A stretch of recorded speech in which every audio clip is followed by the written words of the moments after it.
قل لو كان البحر مدادا لكلمات ربي لنفد البحر قبل أن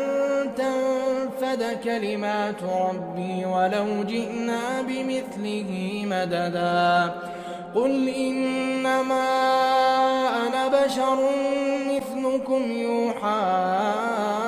إلي أنما إلهكم إله واحد فمن كان يرجو لقاء ربه فليعمل عملا